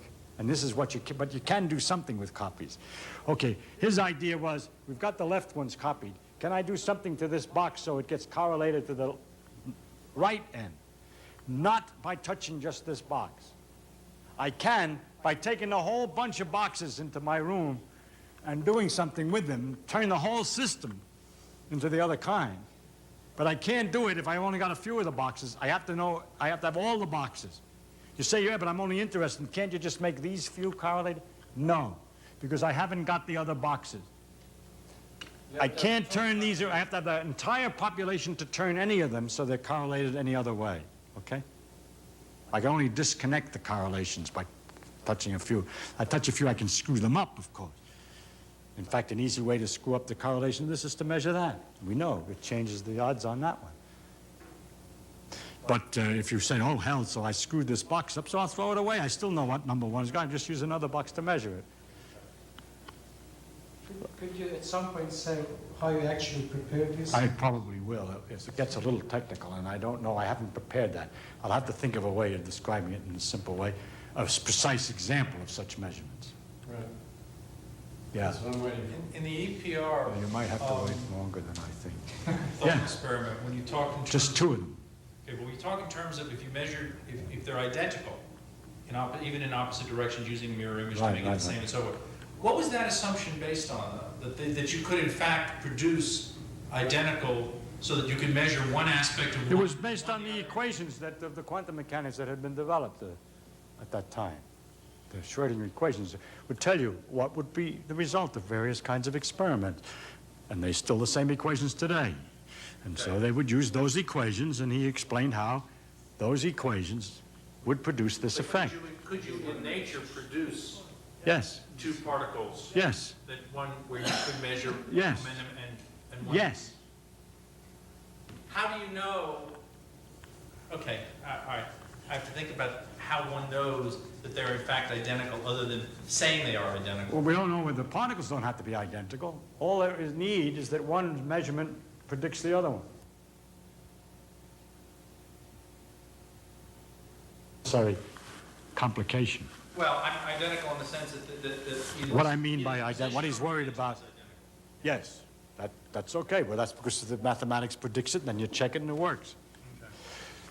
What he meant by the identical, this box doesn't have to look exactly the same as that box. I can make the same thing with a blue box here and a green, bad using those colors, a blue box here and a purple box there, or a square box here and a round triangular box there. The particles don't have to be the same. The objects that I use to load them don't have to be identical, but they have to have three states so that I can make this measurement and charge the boxes, but I can be charged with this correlations that we've been talking about previously or now. So the identity of the boxes is not an essential feature at all. Okay, the identity of the results is what counts in this discussion. So because of this, it means that we can do what we call measuring what this button would give, which consists of making this kind of special left-hand copying system and sending you one of these boxes, or 2 or 4. You want to know the answer to? I'll send you another group of boxes, 3 or 4 boxes if you want. And if you want to know the answer, I'll send you another 3 or 4 because I made thousands of them. These are microcircuits. Could they be used underwater? Yes, anyone can be carried underwater and done anything you want it with it, and it'll work. Of course, you got to be careful. There's no leak or the water gets inside. I mean, it's possible to screw it up, but if you protect it, it's okay. But it doesn't be any distance. Are you in the business of manufacturing these boxes? In general, we are. That's called measurement. Because what we do when we measure is just say we have an atom, and we do something with it, and then we're able to publish what the result was for its spin or for something else. In this case, what would happen if we push button 1? Can I order 10 boxes? Yes, not this particular. Can dolphins press your box? Certainly.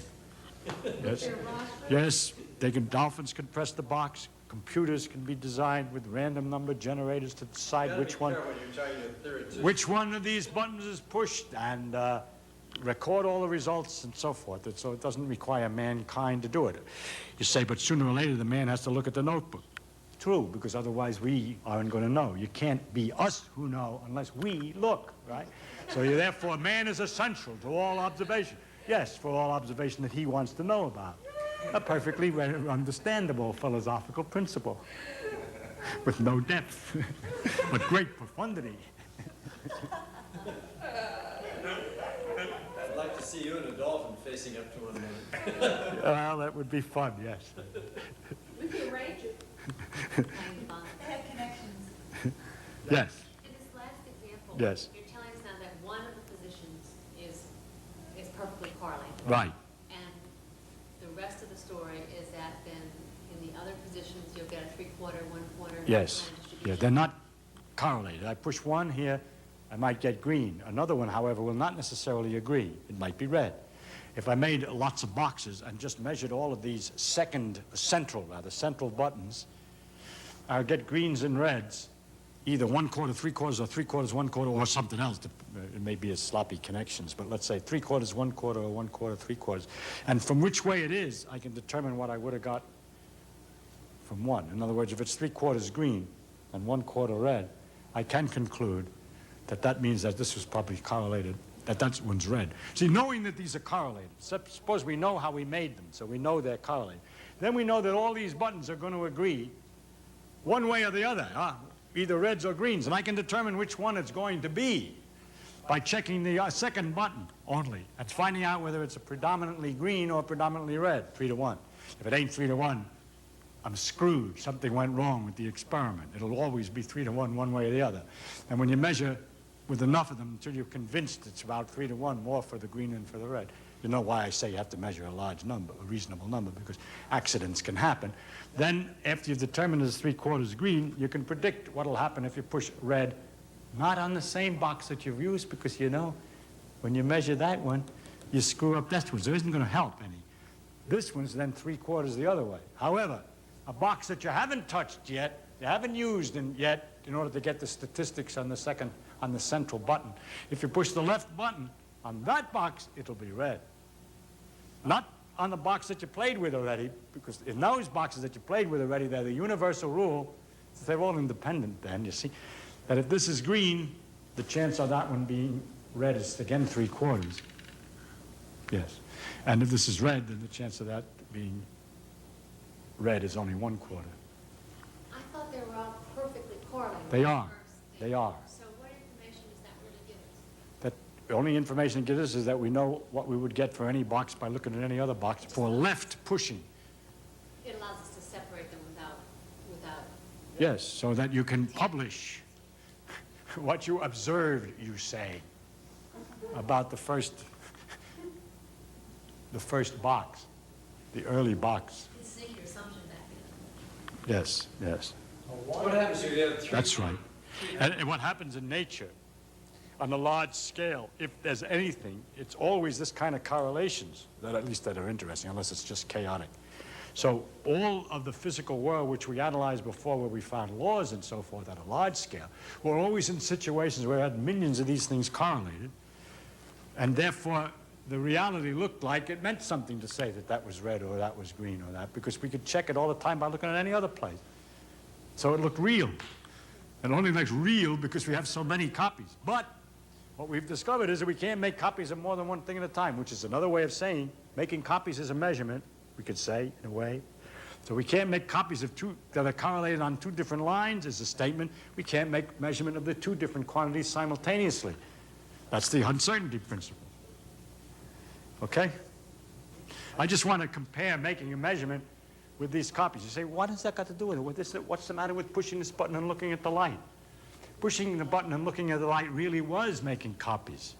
Because a light, a real physical large bulb, puts photons out in all directions. You looking at the bulb can see it's red, and I'm standing over here, I can also see it's red, he can see it's red, he can see it's red, everybody can see it's red. That's an example of the correlation. It doesn't make any difference which box you look at, which photons, over there, or over there, or over there. They're always the same. That's this kind of correlation. So what we used to talk about crudely as pushing a button and reading and looking at a bulb was really a mechanism for making this type of correlated copy. Okay? That's the same thing.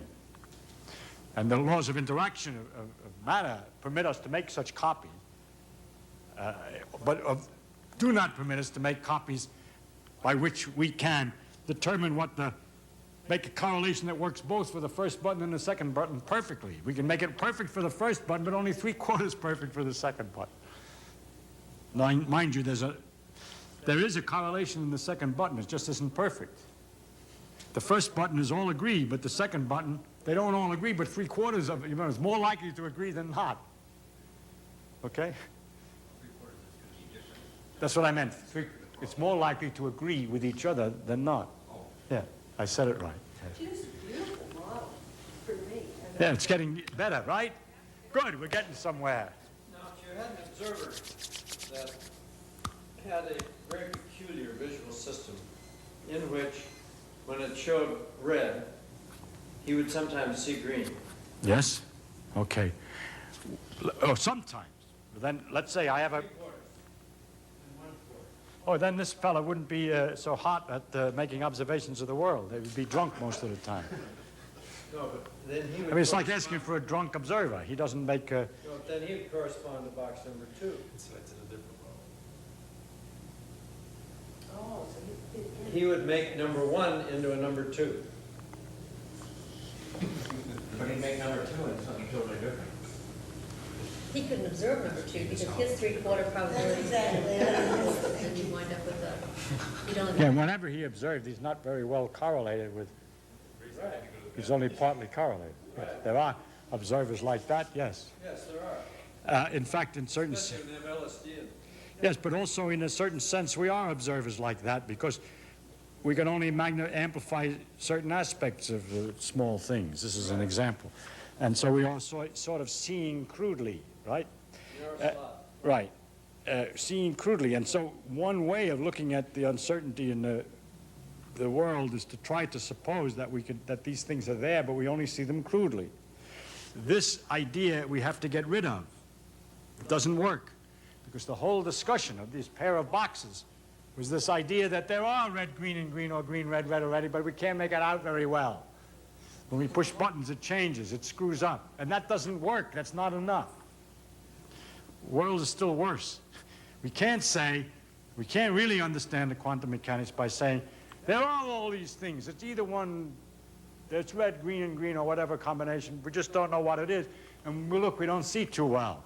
That doesn't quite work because of this business of correlating these boxes as demonstrated, or the Einstein-Podolsky-Rosen paradox demonstrates. So the early ideas, if anybody first had them, that there were these things like position and momentum, but you couldn't just quite make them out simultaneously. It's not enough to understand the character of quantum mechanics. You can't say that there's both a position and a momentum simultaneously and be logically consistent in your predictions after you've made that assumption, and use normal logic with what we observe. So we have learned not to say things like a particle has to have a position, have some position, I don't know what it is, but some position and momentum at the same time. That statement starts out by making an assumption, which sounds perfectly reasonable, because I can measure the position, or I can measure the momentum, but I can't measure both at the same time. But to suggest, therefore, that even though I can measure one or the other, that they're both possible there is a thing that we don't say now, and then we can use normal logic and get away with it without falling on our face too much, okay? Or at all, in fact. You're not allowed an and, you just have an either or. No, we're not even allowed an either. Oh, in a certain sense, it depends. Yes, we can't. It isn't quite an either or because there are other combinations. It's a little more subtle. And I'll try to explain the subtlety in the next lectures. But I believe that we are really all here together in appreciating, and I think it's marvelous that we can understand this, that we appreciate this reasonably. It's quite good. Thank you. Okay, if you're obeying this rule, Yes. statement which says that you're not allowed to make certain statements and believe them anyway. Right. Okay. What does you made a statement earlier which sounded to me like you were making exactly that same statement. You said No doubt, because I often slip. that As do most people. particles don't have to be identical, but they have to have three states. Okay, what does it mean to say that particles have three states? What I meant was that these boxes don't have to be identical. But each box has to have three buttons, three things that I can measure so I can talk about the correlations in order to be boxes that I'm interested in for this discussion here. That's all I meant. Nothing very deep at all. In other words, all I said is that... has three states. No, I never went to say... States are carried I didn't mean... by the particles. No, I didn't mean to say anything about particles having three states, and I doubt if I ever said that, because in fact, this is not the way we describe that, so I probably didn't say that. I wrote it down as soon as you said it. All right, then in that case, I was trying to get an example of a situation that we're not supposed to say. That the particle's either in this or this condition or whatever. And I didn't mean that. What I meant when you asked me about identical particles or identical boxes was merely this. That all I really needed for this discussion was not that this box be exactly the same as this box. It could be a triangular box or something else. And the particles that went in them might have been different, but they're correlated. And in each one, you can measure one of three things with these boxes. And they give these results that are correlated together perfectly with three different button pushings. Well, okay. That's what I meant.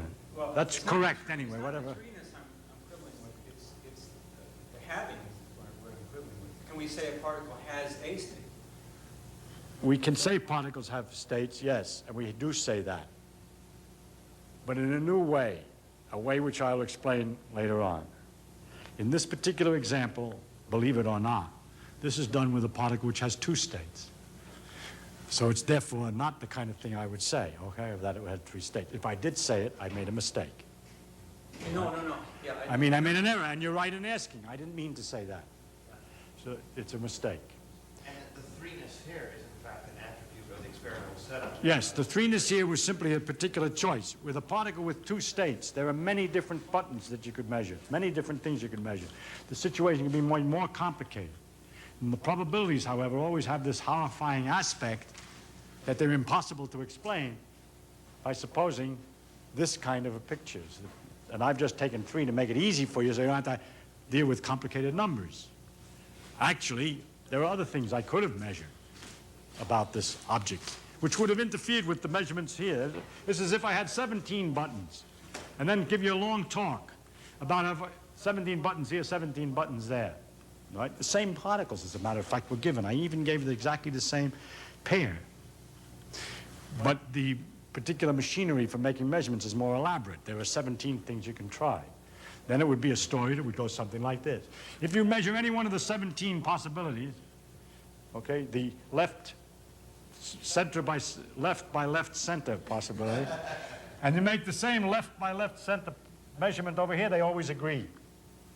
If, on the other hand, you measure, let's say, number 11 here, and then check 12 over there, they would agree with a probability 0.79 or whatever, okay? And that's, you know, and with number 10, there would be another number, and so forth. And then measuring 12 changes the chances of, for number 11 to such and such, with the big complicated numbers and all kinds of stuff.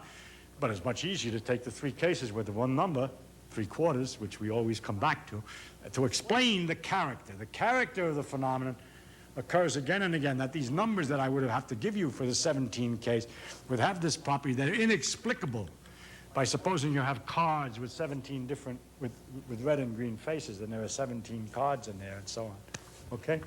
But the number 3, therefore, is exactly what you said. Simply a choice made for exposition or pedagogical purposes to make the simplest possible example. But isn't this true of all statements about states, that it's always really a statement about the preparation setup? I don't know what you're saying. Not the particle itself. I don't know what you're saying. All I've ever said is what happened when you push buttons, or what I should have said. But since we're trying to discuss theoretical explanations of what happens when I push buttons, I may have some of the time said, let us suppose that it's in one of 3 conditions or whatever. But that was a way of thinking. Yes? The possible that the ambiguity in here was we got to have 3 states, meaning we got to have 3 things to measure, or 3. Oh, yes, we do have to have at least 3 things to measure in order to see a paradoxical situation. No, I think that's how you use the word states in that case. Oh, is that right? Oh. I don't know. Well, whatever. I'm sorry if I confused the thing. Yes. I'm not worried about that. Okay. Well, maybe you're worried about something you already knew before you came here. If that's the case, we're not allowed to discuss it. I think there's something that you'll probably clarify in Yes. what you're going to say later on. Go on. So yes? Well, let me get a chance at it, and then if you're still unhappy, we'll be very happy to try to explain, okay? So what's the big deal now about Bell's theory? What do you mean, big deal? That we've told you the It is a deal. big deal. He showed it. He showed it. We showed you. Don't you think this is a big deal, these funny numbers? I do think it's a big. Okay, that's all the deal is. That's the big deal. That's the big deal. Bell's theorem is a contribution to that deal, which is to point out mathematically that it has to happen. People knew it had to happen before. All he did was demonstrate it. It is not a theorem that anybody considers of any particular importance in quantum mechanics. We who use quantum mechanics have been using it all the time.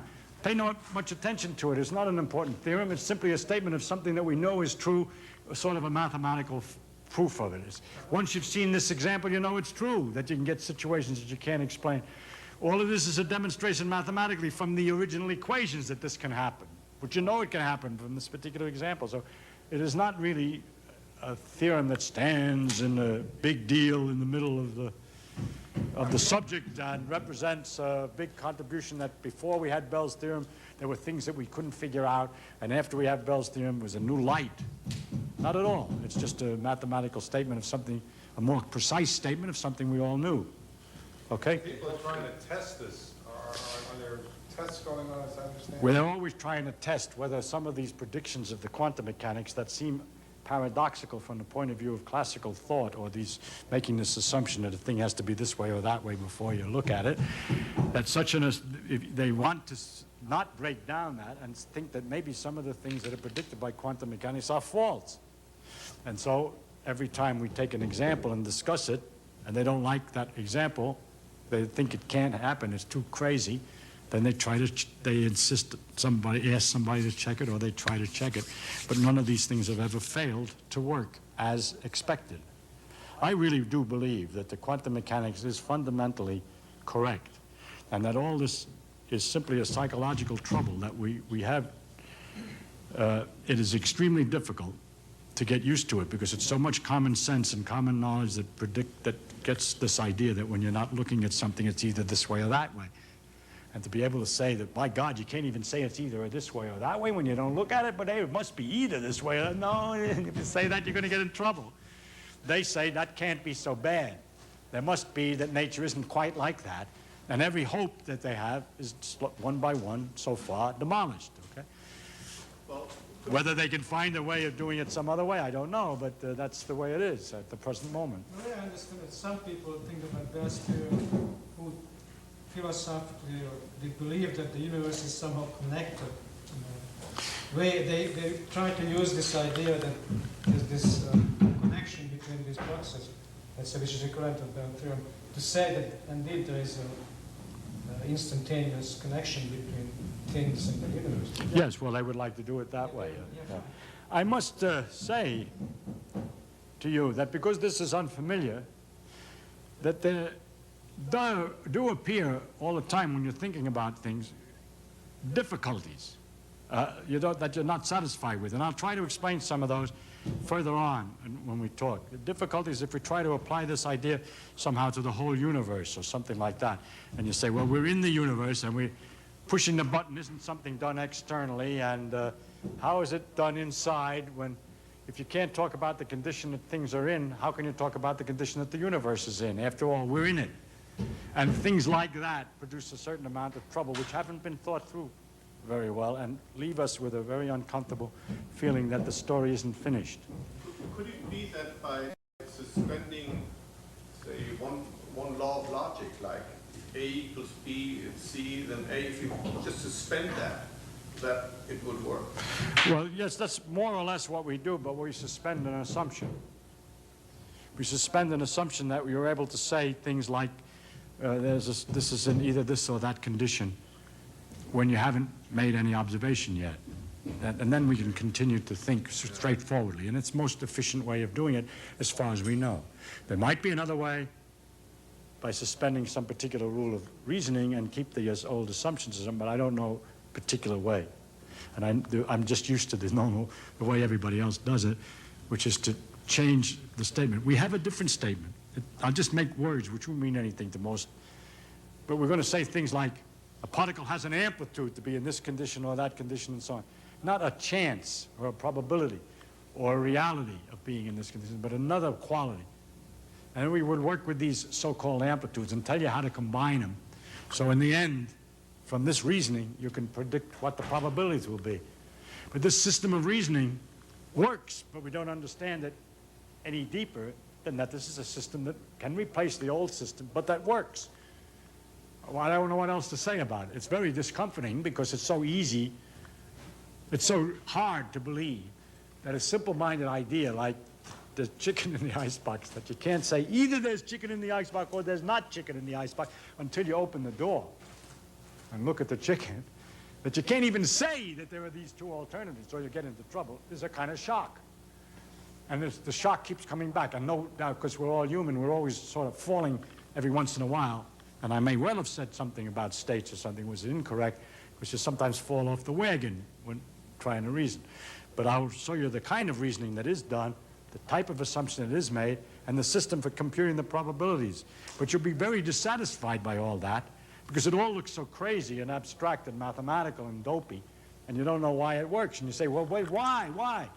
Same question. Why is it going to be this? We can't answer. Well, I mean, but I can tell you what the machinery is that we do use to figure out the probabilities. But the machinery wouldn't help to understand this.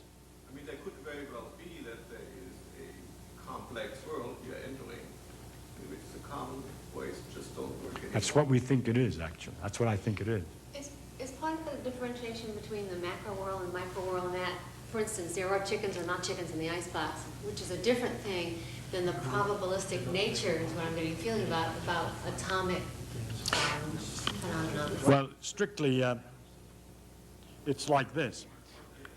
When a thing is as big as a chicken or an icebox, since I could find out what's in the icebox by tapping it, by listening to the vibrations, by weighing the icebox and so on, there's all a situation that's so large. A chicken is so many atoms, it's so big, and it's light shining off it, so it's like this bulb, which is emitting photons in all directions. It's already made billions of copies of certain information, whether it's in or it's not.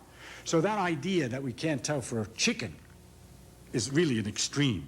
It's like saying, after I made thousands of these copies, I can't say that this is either red or green. What kind of a nervous, why are you so nervous? I could tell by looking at any one box. It's okay, but in a very delicate situation where I only have 2 boxes and I haven't amplified it yet, I can't say. So it's before you amplify information that you have to be careful. And you say it's the micro world. It's strictly, yes, it's the micro world, but the macro world we understand as being made out of micros. And so it's technically true of the larger world, but it's harder to get the situation because you have to be very delicate. In other words, yeah. So it's not because of the probabilistic nature, let's just say of nature playing dice or however you want to call it, that actually exists in a sense, if one's allowed to actually exist in that thing. In other words, I no longer have a need to say that nature has, it's free in this box. I mean, all of them in this box or that box, but I can see 3, 4 kind of probabilities happening. It just feels okay at that level in a certain sense to When you- see it as a probability rather than, as a 1 or 0. It's not just probability. It isn't just probability that gives us our difficulty. We've discussed probability earlier, and there's a probability in classical physics if you don't know the details well enough.